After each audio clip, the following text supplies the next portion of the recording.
වටදාගෙය කියන්නේ පොළොන්නරුවේ තියෙන විශිෂ්ට නිර්මාණයක්. එහි තේරුම වටකුරු ධාතු ගෘහය යන්නයි. මහා පරාක්‍රමබාහු රජු පොළොන්නරුවේ ශෛලමය වටකුරු දළදාගයක් කර බව සඳහන් වන බැවින් මෙය ප්‍රථමයෙන් දළදා මන්දිරය ලෙස භාවිතා වන ඇති බව සැලකේ. මෙහි ඇති සඳකඩ පහණ සහ මුරගල් යුගලය එම යුගයේ තිබූ විශිෂ්ටතම නිර්මාණ ලෙස හැඳින්වන්න පුළුවන්.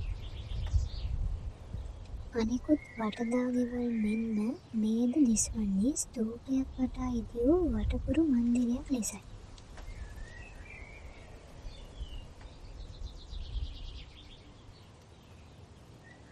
වර්තමාන ස්වරූපය ලැබී ඇත්තේ නිශ්ශංකමල්ල රජ සමයේ හෝ දඹදෙණි යුගයේදී සිදු ප්‍රතිසංස්කරණවලදී විය හැකියි.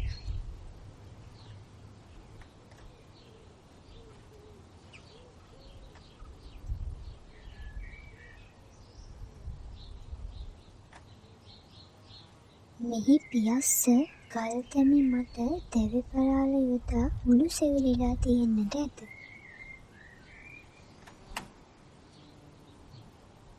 ගල්පොත ලිපියට අනුව අවම වශයෙන් නිශ්ශංකමල්ල රජ සමයේදී නවීකරණය කිරීමක් හෝ ප්‍රතිසංස්කරණය කිරීමක් සිදු වී තිබිය හැකියි.